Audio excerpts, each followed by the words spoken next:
The red warning light blinked on Jiho's control panel. He frowned and checked the readings again. A distress beacon was active on Viridian 7, a planet that should have been completely empty. The mining colony there had been abandoned 3 months ago, evacuated in a hurry when something went terribly wrong. Jiho tapped his fingers on the controls. He was supposed to deliver medical supplies to the station on Kepler 9, but the beacon's signal was strong. Someone might need help. He changed course and aimed his small cargo ship toward the dusty brown planet below. The ship shook as it entered the atmosphere. Jiho had flown through worse. He landed near the main colony buildings, which looked broken and sad against the empty landscape. Dust covered everything. The wind howled outside, making strange whistling sounds through the damaged structures. He put on his environment suit and stepped outside. The distress beacon led him toward the old mining pit, a massive hole in the ground, surrounded by rusty equipment and fallen scaffolding. As he got closer, Jiho heard something that made him stop. It was a low, rumbling sound. Not mechanical. Something alive. Jiho climbed carefully over broken metal beams and scattered tools. The beacon was coming from inside a collapsed storage building near the pit's edge. He squeezed through a gap in the wall, and his breath caught in his throat. A massive creature lay trapped under a fallen support beam. It looked like a wolf, but bigger than any wolf Jiho had ever seen. Much bigger. The creature was easily 3 meters long, with thick gray fur and powerful muscles visible beneath its dusty coat. Its hind legs were crushed under the heavy metal beam, twisted at wrong angles. But that was not the most shocking part. 4 small shapes huddled against the creature's belly. Cubs. They were tiny compared to their mother, each about the size of a large dog. Their ribs showed through their fur. Their eyes were dull and half-closed. They were dying. The mother creature's head lifted when she saw Jiho. Her lips pulled back, showing teeth as long as his fingers. A deep growl rumbled from her chest. Even trapped and injured, she was trying to protect her babies. Jiho recognized what she was, a Vorathi. He had seen pictures in the galactic databases. These creatures were legendary across the galaxy, known as perfect killers. Every species feared them. The Galactic Council classified them as cosmic-level threats. The standing order was simple: kill on sight. That explained why the colony had been evacuated. Someone must have disturbed a Vorathi nest. The miners probably ran for their lives, leaving everything behind, including this mother and her cubs. Jiho slowly backed away and returned to his ship. He opened a communication channel to the nearest Galactic Council outpost. A Centauri officer appeared on his screen. The Centauri looked like tall, thin birds, with smooth gray skin and 4 eyes that moved independently. "This is cargo vessel 729, Jiho said. "I found injured Vorathi on Viridian 7, a mother and 4 cubs. They need immediate medical assistance." All 4 of the Centauri's eyes focused on Jiho at once. "You found Vorathi? Living Vorathi?" "Yes. They're trapped in the old mining colony. The mother is badly injured, and the cubs are starving." The Centauri's face showed no emotion. "Leave immediately. This planet is under quarantine. Vorathi are classified as cosmic-level threats. You are not authorized to be there." "But they're dying," Jiho said. "The mother can't even move. The cubs are just babies." "Vorathi are extremely dangerous," the officer said. His voice was flat and cold. "They have killed thousands across multiple systems. They cannot be reasoned with or tamed. Leave now, or you will be charged with violating quarantine protocols." "What about the cubs? They haven't hurt anyone." "All Vorathi are threats. This is galactic law. Your presence there is illegal. Evacuate within 1 hour or face arrest." The screen went dark. Jiho sat in his pilot's chair and stared at the blank display. He should leave. The smart thing would be to leave. Vorathi were dangerous. Everyone knew that. The Galactic Council had rules for good reasons, but Jiho kept thinking about those cubs. They were so small, so weak, and their mother, trapped and in pain, but still trying to protect them. She could have died 3 months ago, when the colony evacuated. Instead, she stayed alive somehow, kept her babies alive, all while crushed under that beam. He thought about his own mother back on Earth. She had worked 3 jobs to raise him alone after his father died. She never gave up, never abandoned him, even when things were impossible. This Vorathi mother reminded him of that. A mother refusing to abandon her children, no matter what. Jiho opened his ship's cargo bay and pulled out medical supplies. He grabbed protein paste, water containers, and a portable medical scanner. He also took a plasma cutter from his repair kit. If he was going to do this, he needed to free her from that beam. When he returned to the collapsed building, the mother Vorathi watched him with yellow eyes that glowed in the darkness. She growled again when he set down his supplies. Jiho sat down about 5 meters away from her, close enough to be seen but far enough to hopefully avoid those teeth. "I'm not going to hurt you," he said quietly. He knew she could not understand his words, but maybe his tone would help. "I want to help. Your babies need food. You need medical care." The Vorathi's growl deepened. Her cubs whimpered against her belly. Jiho opened a container of protein paste and placed it on the ground. Then he slowly pushed it toward the cubs with a long metal rod. The mother snapped at the rod but could not reach it. The paste rolled to a stop near her front paws. One of the cubs lifted its head. Its nose twitched. Slowly, painfully, it crawled toward the food. The mother watched Jiho closely, but did not stop her cub. The little one began eating with desperate hunger. Soon the other cubs joined. Jiho smiled. It was a start. He filled a shallow container with water and pushed that forward too. The cubs drank eagerly. Their mother's eyes never left Jiho, but her growling stopped. "That's good," Jiho said softly. "Eat. Drink. Get strong. I'm going to help you all get out of here." He had no idea how he was going to do that. The Galactic Council wanted them dead. He was breaking multiple laws just by being here, but as he watched those dying cubs finally get food and water, watched their mother's fierce protective love, Jiho knew he could not leave. He was going to save them, or he was going to die trying. 3 days had passed since Jiho first found the Vorathi family. 3 long, exhausting days. His ship's communication system blinked constantly, with angry messages from the Galactic Council. He ignored them all. The cubs were stronger now. They could walk around their mother without stumbling. Their eyes were brighter. Their fur looked less dull. Jiho had been feeding them every few hours, bringing water and protein paste from his ship's emergency supplies. He was running low, but he would worry about that later. The mother was the bigger problem. Jiho had named her Ash because of her gray fur. She still could not move her back legs. The heavy beam had crushed bones and damaged nerves. Without proper medical treatment, she would never walk again. And if she could not walk, she could not hunt. If she could not hunt, she and her cubs would die slowly on this empty planet. Jiho knew what he had to do. He had to remove that beam and perform surgery.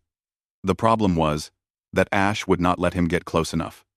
Every time he approached, she would snarl and snap at him. Even injured, her jaws could easily tear him apart. He sat outside the collapsed building and thought about his options. He could use a tranquilizer, but he did not have anything strong enough for a creature her size. He could wait for her to trust him more, but time was running out. The Council was sending an enforcer ship.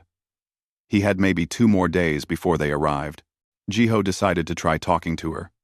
It seemed silly, talking to an alien predator who could not understand his language, but he had nothing else to try. He entered the building slowly, carrying food for the cubs. "Good morning, Ash," he said, in a calm voice. "I brought breakfast for your little ones." Ash's ears flattened against her head. Her yellow eyes tracked his every movement. But she did not growl. That was progress. Jiho set down the food, and the cubs rushed forward. While they ate, he kept talking. I know you don't trust me. That's smart. Your instincts are good, but I need you to understand something. I'm not your enemy. I want to help you walk again. He pulled out his medical scanner and held it up so she could see it. This device can show me what's wrong with your legs. It doesn't hurt. See? He ran the scanner over his own arm. The small screen displayed his bone structure in blue light. Ash watched but did not move. Her breathing was heavy. Jiho could see pain in her eyes. I'm going to come closer now, he said. Just a little bit. I won't touch you, I promise. He took one step forward, then another. Ash's lips pulled back, showing those terrible teeth. Jiho stopped and held up his empty hands. It's okay. I'll stop here. He knelt down and placed the scanner on the ground. Then, he slowly pushed it toward her with his foot. The scanner rolled until it touched her front paw. Ash sniffed it. One of the cubs came over and batted at it with a tiny paw. Jiho smiled. That's your mom's. She needs it to get better. This became his routine. 3 times a day, he would bring food and water. Each time, he would sit and talk to Ash. He told her about Earth, about his mother, about why he became a cargo pilot. He told her about the messages from the council threatening to arrest him. He even told her jokes, though none of them were very good. On the evening of the 3rd day, something changed. Jiho was sitting closer than usual, only 2 meters away from Ash. The cubs had finished eating and were playing with a piece of torn fabric they had found. They tumbled over each other, making small yipping sounds. Ash watched her cubs play. And for the first time, Jiho saw her relax. Her ears moved forward. Her eyes softened. She looked tired and sad, but also content. Her babies were alive. They were playing. For a mother, maybe that was enough. You're a good mom, Jiho said quietly. The best. You kept them alive for 3 months with broken legs. That's incredible.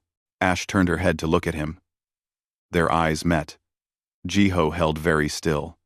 Something passed between them in that moment. An understanding. She was a mother, protecting her young. He was trying to help. Maybe, just maybe, they could work together. Slowly, carefully. Jiho reached out his hand. He kept it low and moved very slowly.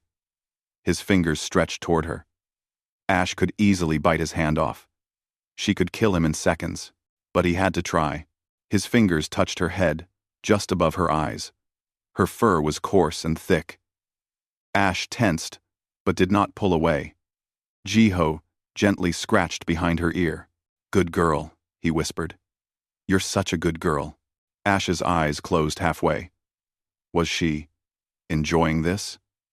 Jiho kept scratching, and he heard a sound that shocked him. A low rumbling came from her chest. Not a growl, a purr. This massive, deadly predator was purring. One of the cubs noticed what was happening and trotted over.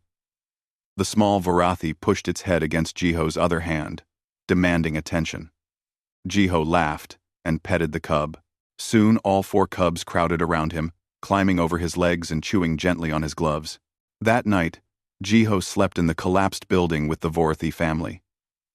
He set up a sleeping bag near the wall, close enough to reach them but far enough to give Ash space. The cubs curled up against their mother's belly. One small cub wandered over to Jiho and fell asleep against his leg. Jiho looked at Ash. She watched him with those yellow eyes, but there was no anger in them now. Just exhaustion and pain. Tomorrow, Jiho promised her. Tomorrow I'll fix your legs. You need to trust me just a little more. The next morning, Jiho prepared for surgery. He brought his plasma cutter to remove the beam. He gathered all his medical supplies and spread them on a clean tarp. He even found some old pain medication in his ship's emergency kit. It was meant for humans, but he hoped it would work on Ash too. The cubs were eating when Jiho approached Ash with the medical scanner. This time, she let him come right up to her. He ran the scanner over her crushed legs and studied the results. It was bad. 2 bones completely shattered. Severe tissue damage. But it was not impossible to fix. With the right tools and a lot of luck, he could do this. This is going to hurt, he told Ash. But it'll help you walk again. I promise. Ash looked at him. Then she laid her head down on her paws. Her eyes stayed open, watching him, but her body relaxed. She was giving him permission. Jiho took a deep breath. His hands were shaking. He was a cargo pilot, not a doctor. But he was all Ash had. He activated the plasma cutter and began to work on the beam that had trapped her for 3 months. The metal glowed red and fell away in pieces. Ash whimpered, but did not move. Finally, the beam was cut through. Jiho pushed it aside. Her legs were free. Now came the hard part. Jiho opened his medical kit and began the most important work of his life. Outside, the Galactic Council's enforcer ship entered orbit above the planet. Time had run out. The communication alert woke Jiho from a restless sleep. He had spent all night working on Ash's legs, setting bones, and sealing wounds with his limited medical equipment. She was stable now, resting quietly while her cubs slept against her side.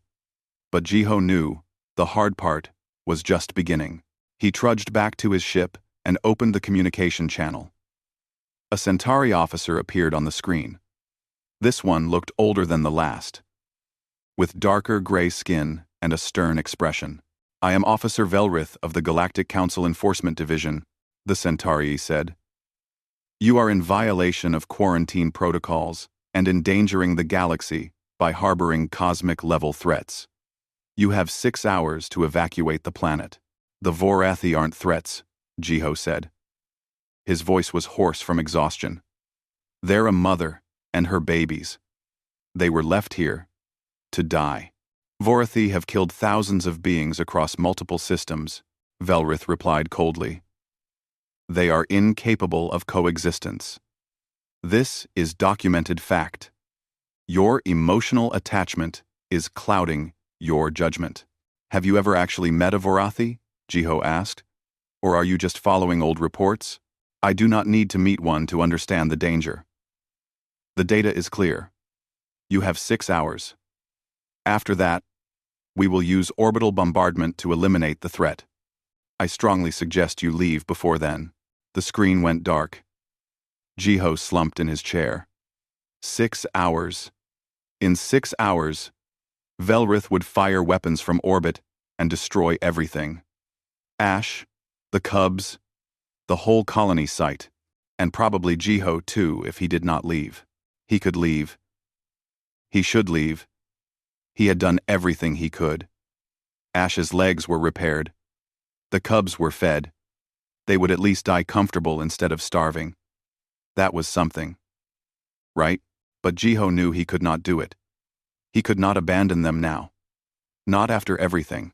He opened his ship's recording system and began transmitting. The message would go out across the entire galactic network. Every planet, every station, every ship would receive it. My name is Jiho. I'm a human cargo pilot. 3 days ago, I found a Vorathi mother and her 4 cubs abandoned on Viridian 7. They were left to die when the mining colony evacuated. The mother had been trapped under a fallen beam for 3 months with crushed legs. But she stayed alive. She kept her cubs alive. She never abandoned them, even when she was in terrible pain and starving. He paused and chose his next words carefully. The Galactic Council says Vorathi are monsters. Cosmic-level threats that must be destroyed. But I've spent 3 days with this family. I've watched this mother protect her babies with everything she has. I've seen her cubs play and learn and trust. They're not monsters. They're a family trying to survive. Jiho stood up and walked to the window. He could see the collapsed building where Ash and her cubs were resting. In 6 hours, the Council is going to bomb this site from orbit. They're going to kill a mother and 4 baby cubs because of fear and old prejudices. I'm staying here. If they want to kill this family, they'll have to kill me too. I won't abandon them." He ended the transmission and sent it out. Then, he returned to Ash. The cubs were awake now, playing near their mother. One of them saw Jiho and ran over, jumping up to put its paws on his chest. Jiho caught the cub and held it, feeling its warm weight in his arms. The cub licked his face, with a rough tongue. "Your mom's going to be okay," Jiho told the cub. "I promise." Ash watched him from where she lay. Her legs were wrapped in bandages made from torn cloth. She tried to stand, pushing herself up with her front legs. Her back legs shook, but held her weight. She took one shaky step, then another. It was working. The surgery had worked. Jiho wanted to cheer, but his throat felt tight. Ash could walk again, but in a few hours, none of that would matter. His communication system beeped. Jiho ignored it. It beeped again, and again. Finally, he checked the incoming messages. There were hundreds of them. Thousands. His transmission had reached across the galaxy, and people were responding. Most of the messages were from other humans, cargo pilots, engineers, colonists. They were offering support. Several human ships were already changing course toward Viridian 7, but they were days away, too far to help in time. Some messages were from other species too.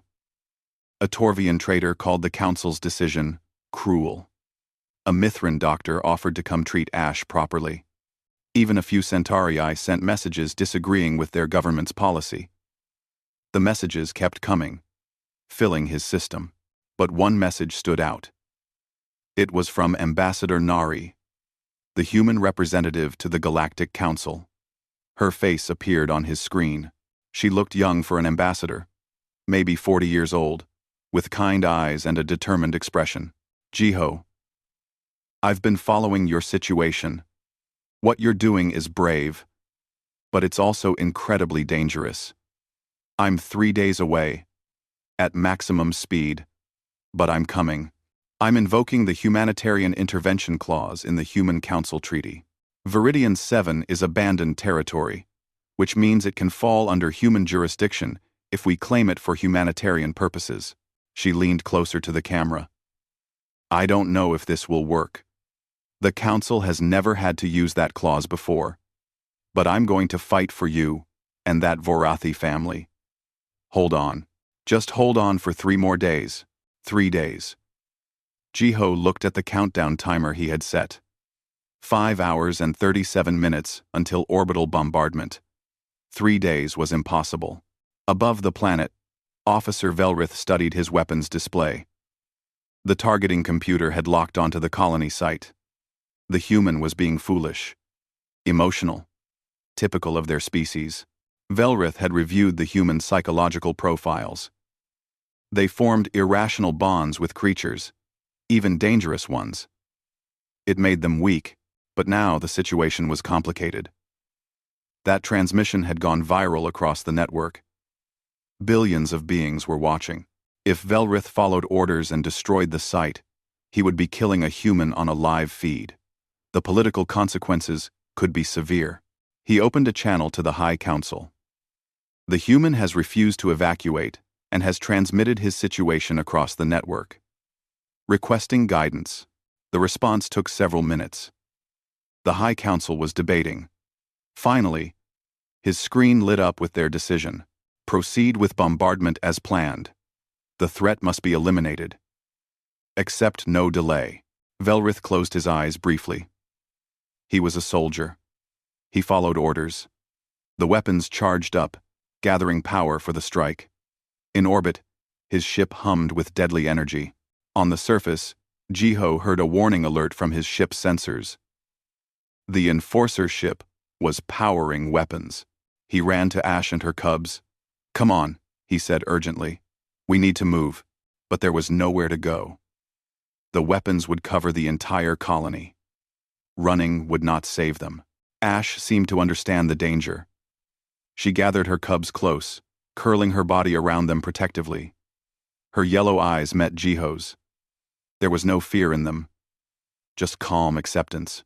She had protected her cubs as long as she could. Jiho sat down next to her.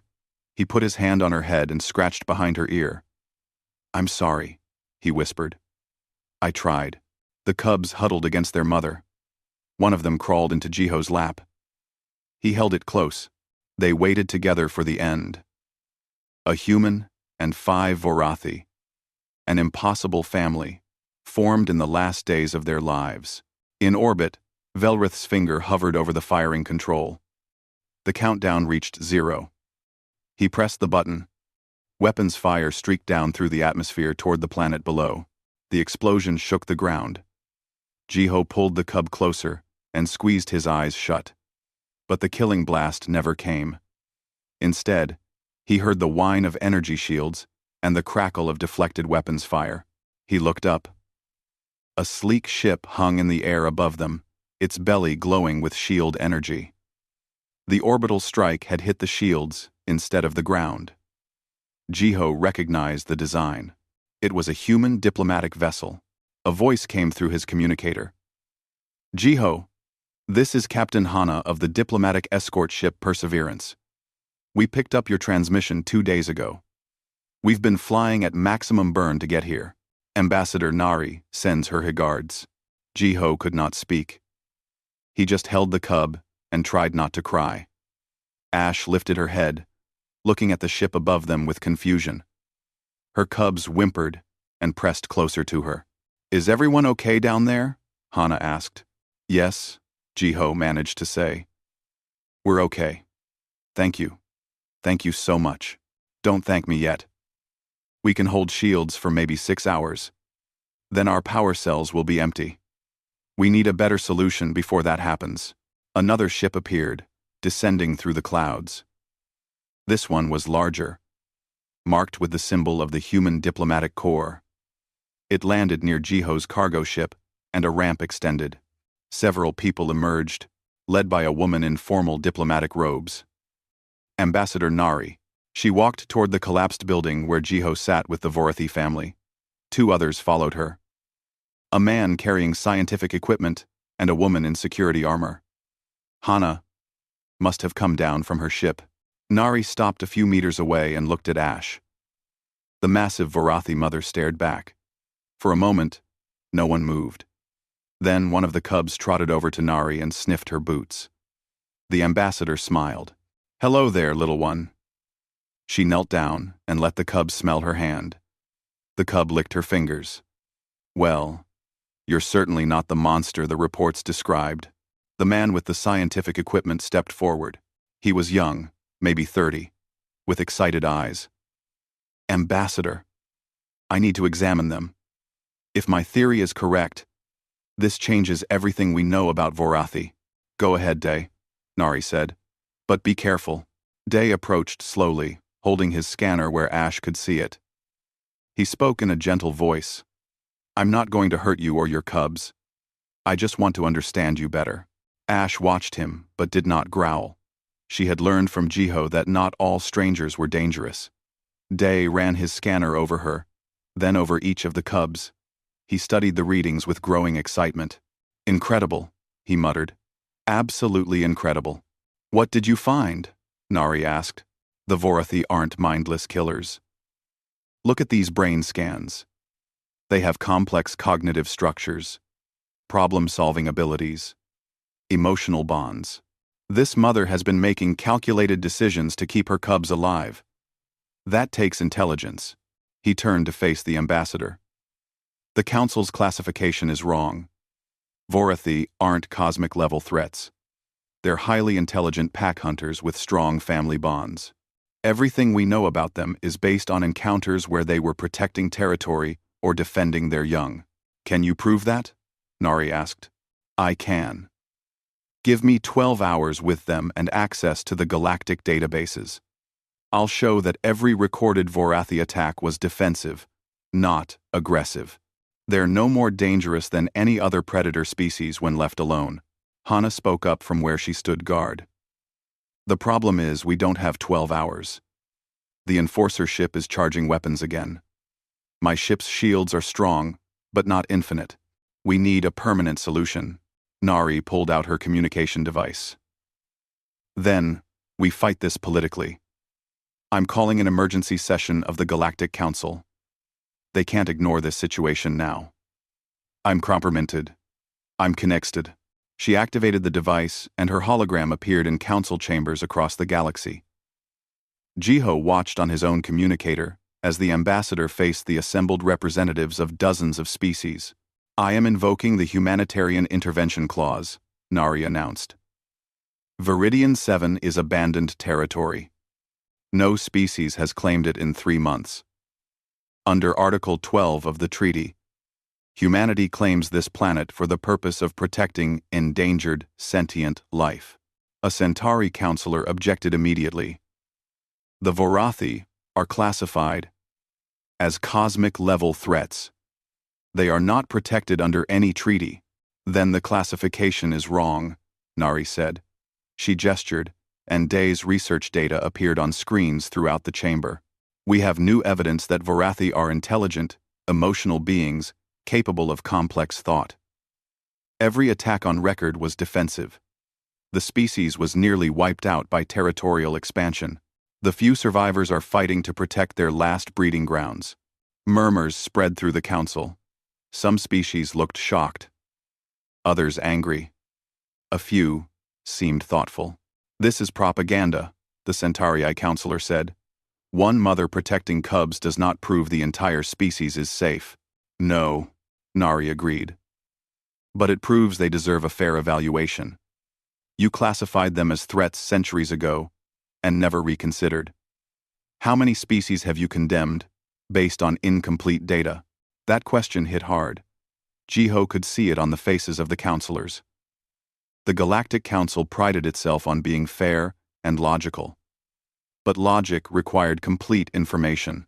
If they had been wrong about Vorathi, what else were they wrong about? A Torvian representative spoke up. I move that we suspend the elimination order until a full review can be conducted. Seconded, said a Mithran counselor. The Centauri counselor looked frustrated. This is highly irregular. We have protocols for a reason, and those protocols should include updating our data when new evidence appears, Nari said firmly.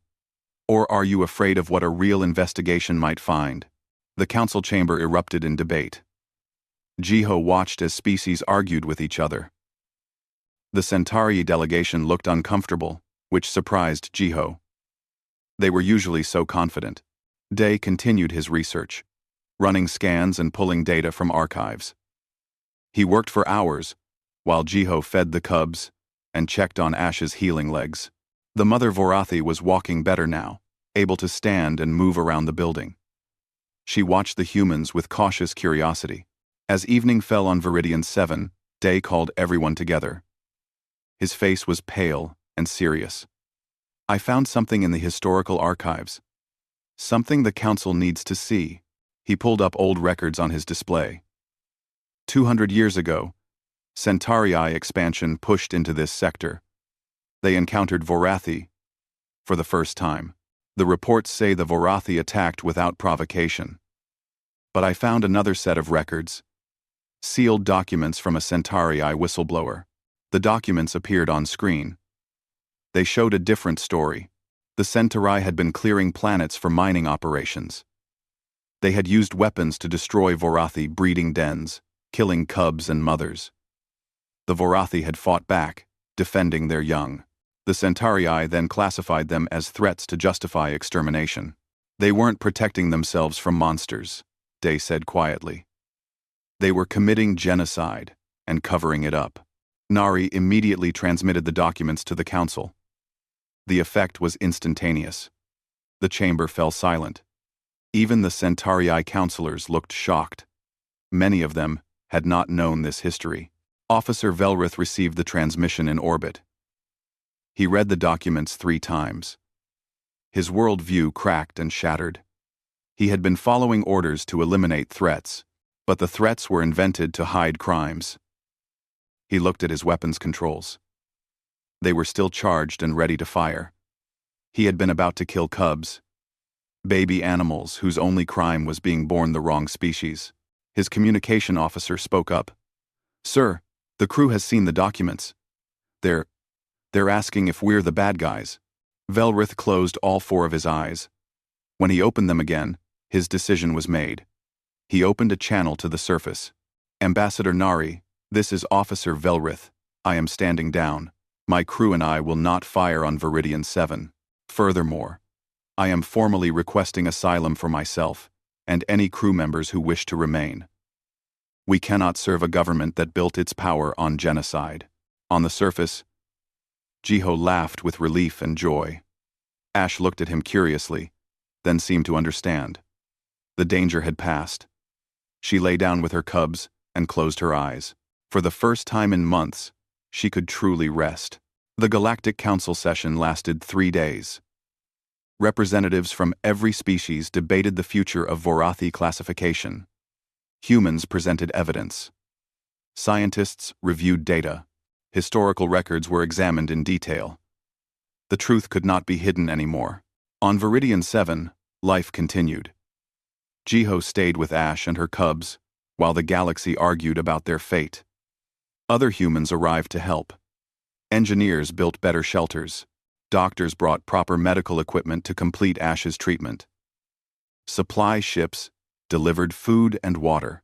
The cubs grew stronger every day. They played in the dust outside the colony, chasing each other and wrestling. They had no idea they were at the center of a galactic incident. They were just happy to be alive and healthy. Ash watched her cubs play with a contentment Jiho had never seen before. Her legs grew stronger. Soon she was walking without any limp. One afternoon, she surprised everyone by running. She chased after her cubs in a playful way, careful not to hurt them with her size and strength. It was the first time Jiho saw her truly happy. Day spent his time studying the Vorathi family. He learned that they communicated through a combination of sounds, body language, and scent marking. They had a complex social structure. Cubs learned from their mothers through play and observation. They were remarkably similar to earth wolves in behavior, just much larger and more intelligent. "They're not so different from us," Day told Jiho one evening. "They protect their families. They teach their young. They mourn their dead. The galaxy called them monsters, because we never took the time to understand them."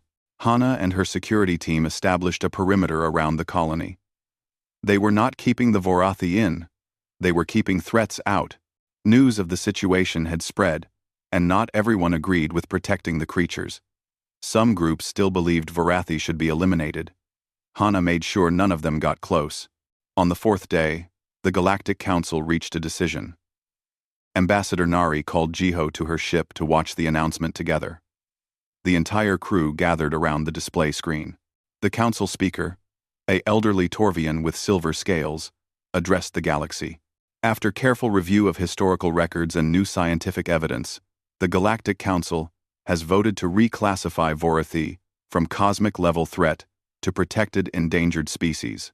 All elimination orders are hereby rescinded. Cheers erupted in the ship. Jiho felt tears running down his face. Nari put a hand on his shoulder and smiled. The speaker continued. "Furthermore, the Council acknowledges errors in past policy that led to the near extinction of this species. We are establishing the Viridian Accord, a new framework for evaluating potentially dangerous species with scientific rigor and ethical consideration. No species will be classified as a threat without thorough study and multiple independent reviews." The announcement went on to detail protection measures for Vorathi. Hunting them would be illegal. Their habitats would be preserved. Resources would be dedicated to finding other surviving populations and helping them recover. But there was more. The Council was investigating Centauri territorial expansion policies. Several officials were being questioned about the cover-up of genocide. The political structure of the Council itself was being reformed to prevent such abuses in the future. One human cargo pilot had sparked a revolution in how the galaxy thought about other species. All because he refused to abandon a dying mother and her cubs. Weeks passed. Viridian 7 transformed from an abandoned mining colony into a protected reserve. Scientists from multiple species came to study the Vorathi. Engineers built observation stations that did not disturb the family. Doctors monitored Ash's health and the cub's development. Jiho stayed. He left his cargo pilot job and became the official liaison between humans and Vorathi. Someone needed to advocate for them, and he knew them best. He was there when the cubs took their first real hunt, bringing down a small prey animal that had been introduced to the planet. He was there when Ash finally trusted him enough to let him examine her teeth and treat a small infection. The cubs grew. At 3 months old, they were the size of ponies. At 6 months, they were as large as horses. But they still treated Jiho like part of their pack. They would greet him with excited yips and rub against him hard enough to knock him down. Ash would groom his hair with her tongue, which was uncomfortable but touching. More Vorathi were found on distant planets. 3 packs survived in hiding, terrified of being discovered and killed. When they learned about the Viridian Accord, they came out of hiding. Conservation teams helped relocate them to safe habitats. The species had a chance to recover. Velrith and most of his crew accepted asylum with humanity. They could not return to a government that had lied to them so completely. Velrith himself became an advocate for reforming council policies. His testimony about being ordered to commit genocide shocked many species and helped drive real change. 6 months after Jiho first found Ash, he stood on a hillside overlooking the reserve. The planet was different now. Green plants had been introduced and were spreading. Water sources had been established. The brown dust was giving way to grass and small trees. It would never be a paradise, but it was becoming a home. Ash walked up beside him. She was magnificent in her full health. Her fur gleamed in the sunlight. Her yellow eyes were bright and alert. She had gained weight and muscle. She looked like the apex predator she was born to be. She sat down next to Jiho and leaned against him. It was their routine now. Every evening, they would sit together and watch the cubs. The young Vorathi were in the valley below, playing with Hana and other members of the research team. They tackled the humans gently, careful not to hurt their fragile friends. The humans laughed and wrestled back. "They're getting big," Jiho said to Ash. "Soon they'll be bigger than me." Ash made a low, rumbling sound. It was her content sound. Jiho had learned to recognize all her different vocalizations. Day climbed the hill to join them. "Jiho, we got news. They found another pack. 5 adults and 7 cubs. That makes 32. Vorathi confirmed alive. The species is going to survive." Jiho smiled. "That's wonderful. There's more. The council wants to establish reserves on 4 more planets. They're asking if you'll help select locations and set up protection protocols. You're the expert now. Try. And me? I'm just a cargo pilot who got stubborn. You're the man who changed the galaxy," Day said. "The Viridian Accord has already been applied to 3 other species that were classified as threats. Real investigations are being conducted. You started something important." After Day left, Jiho continued sitting with Ash. The sun was setting, painting the sky in shades of orange and purple. The cubs were heading back toward them, tired from playing. "Your babies are going to have good lives," Jiho told Ash. "They'll grow up safe. They'll have their own cubs someday. Your family line will continue." Ash turned her massive head and looked at him. Then she did something that surprised him even after all these months. She rested her head on his shoulder, putting her full weight against him. It was a gesture of complete trust and affection. One of the cubs reached them and immediately crawled into Jiho's lap. At 6 months old, the cub was far too big for that, but it did not care. The other 3 cubs flopped down around them. Hana arrived last, laughing and covered in dust. "They're getting faster," she said. "I could barely keep up." She sat down on Jiho's other side. They watched the stars begin to appear in the darkening sky. A family of humans and Vorathi, resting together after a long day. Jiho thought about that first day when he found Ash trapped and dying. He thought about how close he had come to leaving, following orders, doing the safe and logical thing. If he had left, Ash and her cubs would have died alone. The Vorathi species would have continued toward extinction. The galaxy would never have learned the truth about the genocide. But he stayed. One person making one choice changed everything. Jiho scratched behind Ash's ear. She made that rumbling purr sound. The cubs snuggled closer. Hana fell asleep against his shoulder. "Who's a good girl?" Jiho whispered to Ash. "You are. You're the best girl." The galaxy had forsaken her and her cubs. They had left her to die, crushed and starving. But a human had intervened. Not because it was safe, or smart, or logical. Just because it was right. And sometimes, doing the right thing changes everything. Above them, the stars shone bright. Somewhere out there, other Vorathi were being relocated to safe homes. Scientists were studying them with respect, instead of fear. Children across the galaxy were learning about the mother who survived against impossible odds, and the human who refused to abandon her. Ash lifted her head and howled. It was a long, clear sound that echoed across the valley. Her cubs joined in, their voices high and young. It was a song of survival, a celebration of family, a promise to the future. Jiho closed his eyes and listened. He had come to this planet to deliver medical supplies. Instead, he had found his purpose. He would spend the rest of his life protecting these magnificent creatures and making sure the galaxy never forgot the mistakes it had made. The wolf mother and her cubs were safe, and they would never be forsaken again.